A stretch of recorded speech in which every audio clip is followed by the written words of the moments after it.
I'm very excited to be back with another exciting episode of YOML, A Year of Magical Learning. Today we're on 173, Reflection 173. We finished the three-part series of Running with Sherman last week, so we're going to venture with a new book. Well, Chris, let us know what you have in mind. Yeah, this one was a rare fiction book in the journey. This one's called The Midnight Library by the author Matt Haig. This is like one of those uber successful blockbuster kind of novels, like top sellers on the bestseller list. Like, how did this become this way? I don't know. It's just they'll probably make a movie out of it someday or something like that. I don't think the book was that good personally, but this is actually another book Felicia and I did together. So Mm-hmm. we were trying to find a compromise. Like, this is why fiction pops into here every once in a while. Later, it morphs into comedy books and things like that from comedians and stuff that are like comedy memoirs. We kept trying fiction books. We kept trying different things. And the whole point was to live our values. Actually, that's a part of the reflection. So I'll just actually jump right into it. So what is this book about? The reflection title for this one is Looking Backward Can Move Us Forward.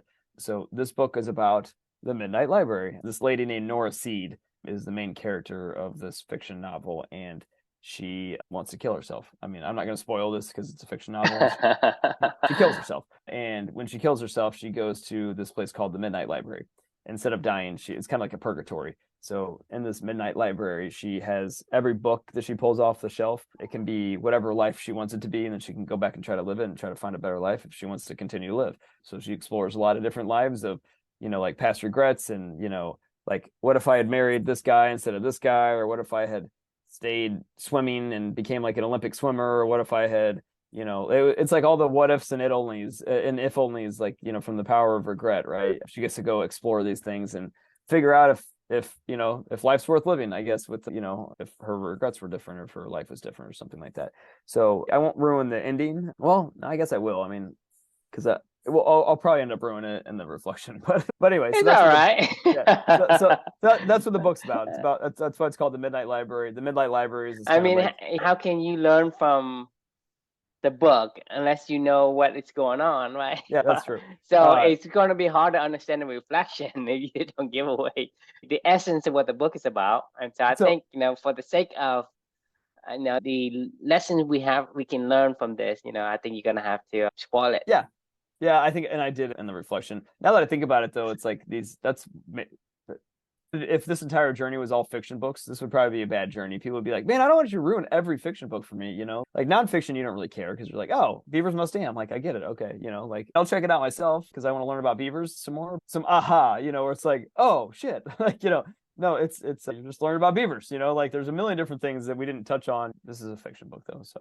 I'll start this reflection off with my wife. At this time when I wrote this one, this was the 12th book that my wife and I had finished. I think we're probably on 20 to 25 now or something like that, over the past year and a half since we started this walking, during the spring, summer and falls, outside, like listening to a book with Luca and Mm-hmm. or just walking with her by ourselves before Luca got here where we're listening to an audiobook. So it's kind of cool to talk about the compound effect.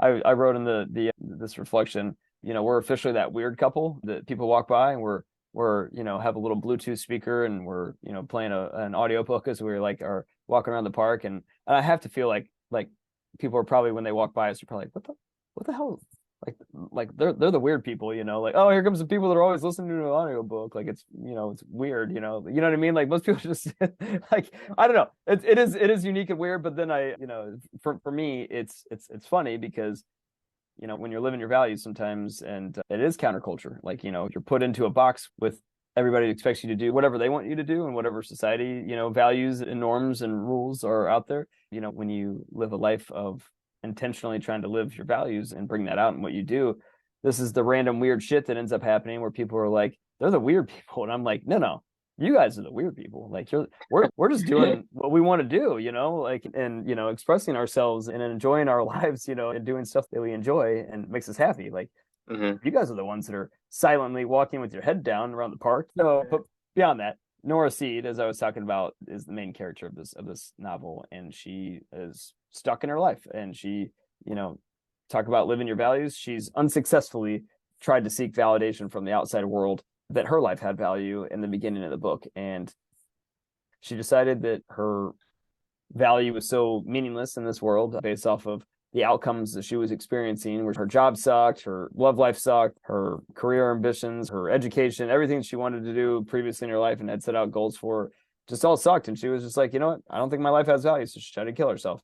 But, lucky for her, she ended up at the Midnight Library and she got a chance to go redo where she could say, okay, fine. Do you want a chance at life? And she was like, sure, if only I could have done this, or maybe I could go back and explore my past regrets. So she would go pull a book off the shelf and she would say, I regret when I quit swimming because I was really good at it, but I stopped because of whatever. What if I would have dedicated myself to it? Then she would see how her life would play out. What if I stopped dating this guy and started dating this guy that I had met this one time? And what would life have looked like with him? And she gets to play that out, or what if I had traveled to the Antarctic to go do archaeological or like oceanography studies or whatever, some of the stuff she was passionate about at one point in time, like what would that look like? So she kept going through these different scenarios and she would pull a new book off the shelf and live that new life. And every single time that she would do it, something bad would happen. These if onlys and these regrets, that in her mind was like, well, if only I would have done that, or if I hadn't have done this, like everything would have been different. Well, truth is it wasn't. She was always found a way to be unhappy in every one of these lives, and took her life after life after life of trying to live again to realize, maybe it's not the scenarios of life that was going on. Maybe it was her kind of thing. So ironically, it all goes back to where this journey started at the very beginning with The Alchemist, where Nora decides to go back to her original timeline and she decides to take ownership of her own life and her own story and her own future by trying her to be herself and bring that out in her original life, because it doesn't really matter what circumstances are. She's got to figure out a way to be happy in whatever she's given and to be happy with herself. So this actually reminds me of The Power of Regret, the book that we did, book Reflection 134, The Power of Regret. And he looks at, the if onlys and the what ifs, and how powerful the idea of regret can be, of telling a different story, so Daniel Pink talks about how we are the authors and the actors of our own life, right? So we can create a new story for our future self and the possibilities are really endless, but you have to do it by exploring the past, right? You have to go back and figure out, how did I get here? What can I change? And what did I learn about myself? And then use that insight to propel your purpose forward. That's the gist of the reflection of looking backward can help us move forward, by going to examine those if only past regrets and if onlys and what ifs. You can find those nuggets, those values, those things you really care about, like the little, like we call it the little Triforce, and Zelda, where they're like lifted up and they're like, oh my God, I found this value and this regret, and you can, use that to add another little piece of the puzzle of who you are and how you can best express yourself to navigate this world, because it's hard sometimes, and you never know what you're going to get, but like nothing's ever going to be perfect, and use the past to power us forward. That's it. That's what I learned from this one. Yeah, what do you think? So what happens to her? She goes back to her life. She goes back to her original life. No, so the Midnight Library is purgatory. She didn't die. So like she killed herself in her original timeline, but she didn't. When she went to the afterlife, she actually went to this holding room called the Midnight Library. She never actually fully died. She was like in a weird purgatory where she had the option to jump back and forth into different lives, and at the end, she chose her own timeline again because she realized. So completely different life, like somebody else's life? Her in someone else's timeline. It's like if you had infinite possibilities of scenarios that could play out, your life could play out. Like, but it's her timeline. It is that she gets to take the left fork of the road or the right fork of the road, right? Yeah. So like, let's say that I said, you know how we were just talking right before this about starting a pickleball club? Like, what if I killed myself and I was like, man, if only I would have started that pickleball club. Like, I know I would have been happy then, like I would have, who knows, I would have maybe had a successful life. And then she'd pick up the book and she would start that life again. And then her life would play forward from there. Like, she would have a new family. She would have children. She would have whatever in this life. And then she would, that's how then she would decide if she wanted to keep it or not. So in the end, when she go back to her original timeline, make the same decision she made before, right? Whether she quit swimming, right? So she still quit swimming. Yes. So what happened going forward from the point that she killed herself? It went back to before she killed herself, when she went back to her original timeline and she chose not to kill herself. Where she's still alive, and what was this is who I am, this is who I want to be, and this is how I'm going to live my life, and I'm just happy and content with that, and I'm going to go down that road, and with a different perspective, going like nothing's ever going to be perfect. To me, this book sounds to me like, eat the frog part of breakfast kind of deal. It's like, hey, rise, grind, and repeat. I said it wasn't my favorite either. I mean, to be fair, because that's to me is the gist of what I'm getting out of this, right? Because be happy with what you got. No, it's like The Alchemist. It's like, you can go explore all. No, to me, it's a fine line between be happy with what you got, right, and be able to see, right, who you are truly inside. Because I can say, well, I've got this, right? This is who I am. I'm going to be this idiot that doesn't know shit, right? And this is who I am. So what the fuck would I start learning? What the fuck would I challenge myself? What the fuck would I do any of these things? To me, there's a fine line between accepting who you are, right? Mm-hmm. And knowing who you are. Yeah, no, right? I agree. The thing is, when you don't know who you are is defined by somebody else. It's an external validation. Say, hey, Chris, you should be, an A student. You should be this white guy, blah, blah, blah, and be that.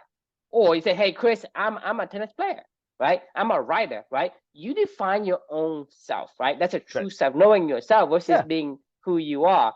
Who you are is what defines you. So either people defines you or you define yourself. And to me, that carries the perspective. For me, that's what I'm saying is, does it overlap? Yes, it's overlap a lot from the two perspectives. Because the thing is, you got to be happy with what you got and who you are. Mm-hmm. Yeah, but that's not the essence of what I think what humanity is about.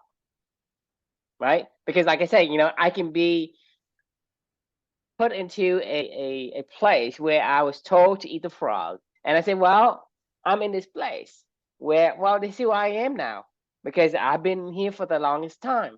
And I can say, well, yeah, I need to be happy with it. I need to be happy with eating the frog. I need to be happy with embracing suck. And to me, that looks like the society of today. Yeah. So to me, so it's a little bit confusing. It doesn't give you a compass going forward. It just gives you a reason to be happy now. Like to me, to be happy, to force yourself to be happy, is not the right way. I don't know that it was. I don't know that she was forced. Well, you to be happy. I think you told yourself that's nothing perfect. Well, that's the thing is, if you tell that nothing's perfect, then the reality is that nothing's perfect. Because, like I said, if you think you can, if you think you can't, you're also right. That's the premise we talked about in the past, right? From the perspective of embracing the suck and who you are and be content with what you got, right? And it could be overlapping 80% of what we talk about in terms of find out who you are and be that person. But it overlaps almost to the point where it's almost exactly alike, but it's different. So you can say, well, my right hand and my left hand, it looks exactly alike, but are they alike? It depends on the perspective, right? Solutions to be, say, you should own up to your whatever you got, whether that's you're fat, you're ugly, right? There's nothing I can do about it. I can just embrace the suck and say, if people hate me, let them hate me. If people torture me, let people torture me. To me, I'm liking it. You're diving into the story of the actual book itself. I think my reflection was more about going to explore your what ifs and if onlys has the ability to unlock a lot of your identity of what you really care about. It's kind of what I was getting at, and to really power that path forward. By going, why did that really stick in my craw to know that I didn't start that I didn't give, like, for instance, tennis. Tennis is a really important part of my life, right? Like, and it's always been. So I've been playing since I was like 5 years old.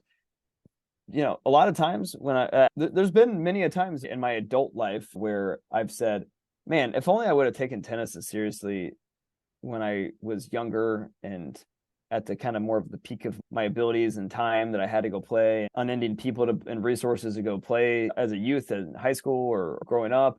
Like, man, what could have been? Because now my powers of tennis only grow and get better all the time, but I'm also in my late 30s now, and I mean, a part of me used to think like before, like Amelia, man, if only I was taking this more seriously when I was younger. I wonder what I could have. Yeah, that's a double-edged sword, because my past can help me move forward, but my past can also anchor me to the point where I can't move forward.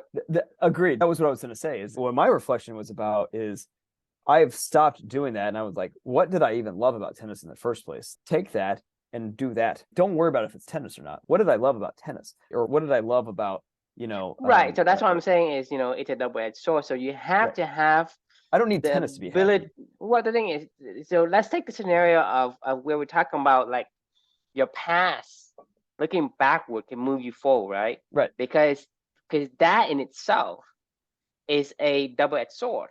Yeah. And so the thing is, you cannot use the sword directly.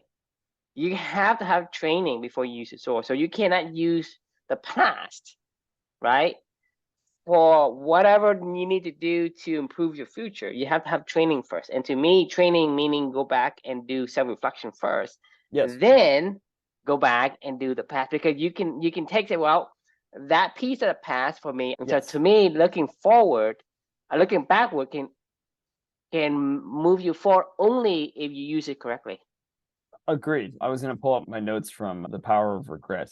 So his thing of what do you do, right? It's self-disclosure. It's get it out in the world. I didn't take it seriously when I was younger. I should have. And then it's self-compassion. It's going normalize and neutralize. So look at things like you would tell other people, like, it's okay. At the end of the world, I didn't take tennis more seriously. But the thing is, to me, no one knows, right? No one knows, even if you take it seriously, no one knows if it make it a different, right? And even if it's different, it's going to be to your liking. And so for me, it's one of those things where you can be walking, right, and have no idea where you're heading. Right. But the question we asked before is, if you're following this little lineless footprint, how do you feel? Do you feel you're on the right path? To me, that's the only thing you know at that point in time. Even if you say, I have this power with regret, I can guarantee you can ask anyone rhetorically, anyone, is there anything that you regret doing or you would like to change? Everybody would. That's just the way the mind works. Right. Everybody 100% go said I love my kids more. Pursue this, pursue that, or I should have done this, I should have done that, or whatever. There's always that scenario where we second guess ourselves. I should have quit my job, I should not have taken the job, right? I should stay, or whatever. But the thing is, no one knows what a single slight change in that decisions will turn out. That's the whole point of the book was, every time she would jump into a new life, when something would tweak, something else would tweak and other things would tweak. And then all of a sudden her brother and her family isn't the same, or her dad died, or her beloved cat died that she loved so much in the original timeline. Or it was always that she liked about her life was now effed, and the stuff that she didn't like about her life may have changed, but it was always like you take one without the other. It's not the same. The point is not the same, right? And so for me is, when you go back and say, I have this regret, you have no idea what you're asking. Agreed. Right? Because no one knows. Like, I don't know what's going to bring tomorrow. I may not even wake up tomorrow, right? I might not even wake up next week. Who knows? No one knows the future. And so that means that even if I go back like yesterday, a year ago, whatever, even if I change stuff, I have no idea if that's going to change for the better or the worse. And that's the point, is it's always unknown. So to dwell on the past prevents you from going to the future unless you have the right training. Exactly. Yes. The reason I want to bring this up is because I think it is really important to have the perspective of be able to train yourself to look for things that you would need, right? Because there's always going to be noises versus signal. And which one is going to be the correct signal, correct data point, versus the other one Right. just a bunch of junk. And Agreed. so it's going to make you worse if you don't learn how to train how to handle a sword before you pick it up. I totally agree. I mean, so it's the self distance, right? It's zoom out in time, space, and language and look at it as if you're a coach or another person, like you're not trying to analyze, you're not trying to decide whether or not the outcome. So I have a rule these days. It's in my journal every single morning when I write it. I try my best to do this. I was doing it today, honestly, because today over the weekend on Friday, there was like a bit of a shit show that happened with one of my employees and a project that we were working on. It wasn't necessarily their fault, but it turned into a big fire that had to get put out, right?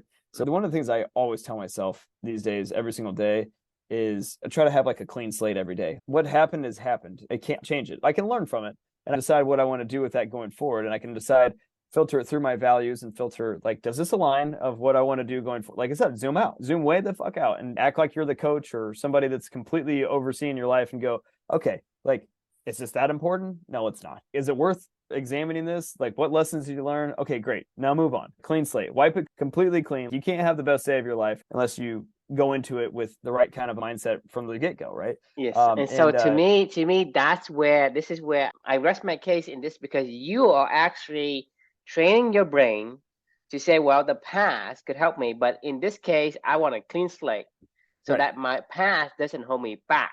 So you had the right training so that the past isn't harmful to you. But it took a long time. But that's what I said. The past. That's the training, because without the training, people is gonna be completely immersed in these. And if only is the regrets, the power of the regret, like in a bad way, the bad side of the regret. But regret can be a good thing to power us forward as well. Only with the right training. The sword is to protect, right? Agreed. Only if you know how to use sword. No, I mean, you're spot on. Because you imagine, like, if I give a baby a sword, what would you think happens? They're gonna stab the first thing they see, or themselves, like, probably. I mean, shit. What? Well, imagine that scenario. I give a baby, maybe I give Luca a sword. What's the chance of him hurting himself with a sword? Pretty high. What's the chance of I gave Luca a butter knife the other day. I didn't even mean to. He likes to do the dishes, and the little utensil basket is like right up in the front where he can reach it. Mm-hmm. He likes to help me out with the dishes. I try to take all the butter knives out first before he takes out all the forks, and he just starts chucking them or hands them to me as I'm putting them away. Anyway, I missed one of the knives and I wasn't paying attention as I was putting silverware away. And all of a sudden he came running out, like going like this with the knife, like just and he started stabbing the cabinet. He happened to yell "Mom" right at the same time. I don't know why. Alicia wasn't home, but I took this video of him where he's going "Mom" and like just like stabbing a cabinet. And I was like, whoa, that was weird. So I said it to her when she wasn't here. But to your point, yes, like he just started stabbing cabinets. He doesn't know what he's doing, Right, somebody's gonna get hurt or he's gonna get hurt. That's like 99% of the time, and there's no way 0% that he's gonna offend anyone. No. But the thing is, before the advent of the gun, right? Countries and nations are ruled by the sword. Right. Because they can protect and they can conquer other worlds. You have to have the proper training. Same thing in the past. The past is like a sword. Without training, it's going to be 99% of the time will harm you. But once you can master your past becomes the sword to protect. Lessons, powerful lessons. Catapult you forward. And so the power of regret only can catapult you forward after you have mastered the art of the sword. Yeah. You have to master the art of your past, the art of the regrets. Without the training, it is detrimental to you. It's traumatic, because you're gonna be drowning in the misery and the sorrow of your past. 100%. I mean, it's like traumatic, right? It reminds me of the body keeps the score. It's one of those things where trauma is the imagination thief, right? And regrets are traumatizing. Like you get stuck in the past, you get stuck in a hell loop and you can't get through it. Like you have to just accept it, learn the lesson from it, and then reopen your imagination to a future with a clean slate, right? Like it's like you almost have to create like a mini atomic bomb in your head every single day going like, look, I whatever mean, I do sometimes you before have gets no wiped, you know? control over it, you know, you have no Right. control over the sword because the thing is, I think a lot of these books, like The Power of Regrets and like this book, for example, it's going to give you some essence of the benefits of the sword. But what people don't realize that you cannot handle the sword unless you have a proper training. And it is very dangerous for people to take up the book like, you know, The Power of Regret and say, you know, I think I should focus on my regret and do blah blah blah. But the thing is, if you don't have the mastery, chances are whatever you're doing, it is going to cost you to be drowning in the sorrow that you had in the past, and you won't be able to move forward. Right. Like I said, you know, an example, like give a kid, little baby, a sword. There's zero chance he's going to use it to move forward. 99.99% of chance he's going to hurt himself. But What I'm saying babies, is the yeah. point of the probability, right? The Right. probability of somebody using their past drama, their regrets, to Right. propel them forward. To me, that's a very, very low chance. It's a very low chance because, I mean, the example I say, like, if you don't know how to handle Yeah. the sword, the past, i.e., you know, that's my Well, analogy, the past, chances are it's going to harm you. agreed. Babies don't have riders, right? So babies aren't helped or harmed by the past. When do you think you get your rider, you know, officially, you know, that you hop on, that hops onto your elephant? The rider, you probably won't do that until you get to maybe 11 or 12.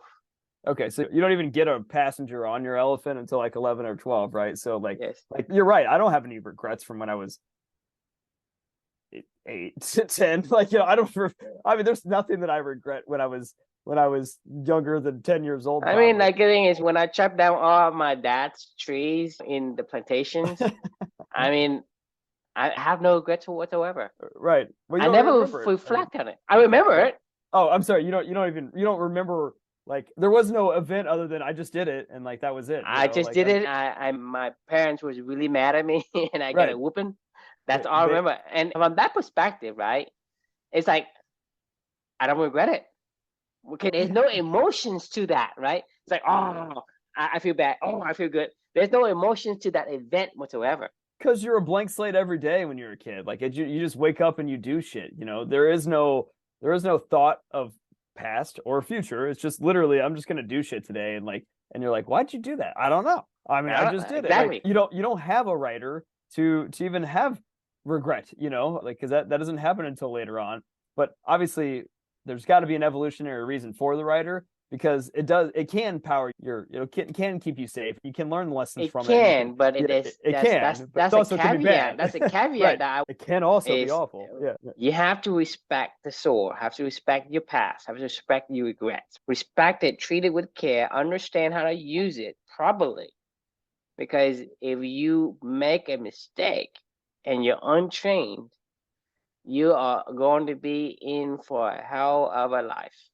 Yeah, I and mean, it's not the good hell that I'm talking about. It's the hell that Nora Seed was going through when she decided to kill herself. Like it's just like one of those things where I go back to Daniel Pink. You know, we're the authors and we're also the actors. You know, like I mean, we can change the story and we can be complete method acting, right? I mean, it's all the stuff that we talked about with Will Smith and all this other stuff in the past, right? Like we can shape whatever we want to shape going forward, but you got to take a completely detached approach from your life every single day, you know, like and go, oh, okay, well, what could I like? You got to basically be a 10-year-old, you know, again, or a 5-year-old again, where you're like, I mean, you know, in a good way, like, you know, like a 5-year-old with intention, you know, because that's when you're beavering on purpose, you know, versus just beavering. Right, but I think we don't really need to go to that extent because to me, I go through this journey with you, and my mind is like convincing me that the way forward, for me, at least for me, I can't speak for yourself, but for me is as long as you understand who you are, right? And you manifest that person. That's as simple as I can put it. The rest of it is just basically like little attributes of the same thing. It's a manifestation of the same thing that people get a glimpse of an observation here and there and they take it and put it together. But the real reason why it's good for you is because it goes back to the ability to manifest or express the gene that you have. To me, I'm convinced. I'm like utterly convinced that's the root cause of everything. She could be wrong. I could, but I'm saying is my brain convinced me I know, I'm kidding. that. Is my point. But the thing is, I know, and I told you, I know following a footprint. I know, like right now, right, how I feel. That's the only thing I know. How do I feel right now? I can't see the future. Right? I don't know what's going to happen tomorrow, what's going to happen, whatever. I don't know. But the only thing I know, and I think everybody does as well, how do you feel if you're on this journey? Right. If you say, I am not happy with this journey, you're probably on the wrong path. I mean, the thing is, I know that you and I can feel the present. That's the only signal that I have, the only point of reference that I can use to judge whether or not I'm on the right track. Regrets in the past and anxieties in the future, and like today is what it is. Because if you can take today and say, okay, how do I feel today? How do I feel? Where am I at? Was it better than yesterday? Right? Wherever you go, there you are. But that's the thing is that's something you have. That's something you know. You don't know anything else, but that's one thing you know, right? Are you with me? Yeah. Oh, yeah. No, I agree. Right? I mean, because this is not an easy perspective to have. If you go to the point where you say, I'm working at this job, right? I hate this job. Well, that's your evidence right there. Your evidence that you don't like it. That's not your beavering. You're not beavering, right? Yeah, no, I agree. I mean, correct me if I'm wrong, but you know how you feel right now. Yeah. Am I right? Like, do you feel like you're content, or you feel like, no, I'm discontented, or whatever? Right now, I feel tired, but yeah, not discontent, just tired. The thing is, these things are your evidence. Right. Whether you're tired, discontent, or whatever, these are evidence. Use that evidence to say, what does this evidence tells me? I agree. So I've been running in the cold for the past, it's December 19th. So I've been running in the cold in the Midwest now for the past roughly month and a half or so. It's been at least 40s, 30s. Today was like 17 degrees out or whatever, and I was out running. And I'm noticing more and more, actually, my body feels good. I feel really dehydrated right now. But to your point, you'll notice it, right? Like I'm noticing it now, like how dehydrated I am in the mornings, and I'm not hydrating well enough before I go on these runs. I have to change that up. If I want any different outcome to feel differently. That's my point, because you have the feedback. Right. And you say, well, I can keep doing it. I will. I can keep doing it. Right. Right. Or you say, I don't. It's miserable. The thing is, if you ask yourself, well, is this the kind of life I want? Am I getting better? Am I getting worse? You know how you feel. So to me, that's the only thing that we know for ourselves. And from there, you can say, well, I'm on the right path, or I'm not on the right path. If I'm not on the right path, then I have to change something to make sure that I can find who I am. Because if I'm a beaver and I'm in a desert, it doesn't feel good. I promise you, it doesn't feel good for that beaver. Yeah, I agree. It's easy to understand when something doesn't feel right, and then to change course going forward and make that an active part of your life and retrain your elephant. I agree with you. But either way, that the power of the past, like me talking about the retroactively this morning of how I felt when I was running, has the potential to change yourself going forward. And that's all that we really need, I think, is the potential and a clean slate every day. In terms of this book, not going to recommend it. In terms of the lesson, I think it's a good lesson. I think it's like, I think it's an interesting book. I just think that without good lessons, the plot is weak. But the concept itself is lame. I think the concept is good because it forces you to think about, okay, the decisions I made, was it the right one? People need to think about the things that they make decisions on. Are they happy with? Are they stuck in the past?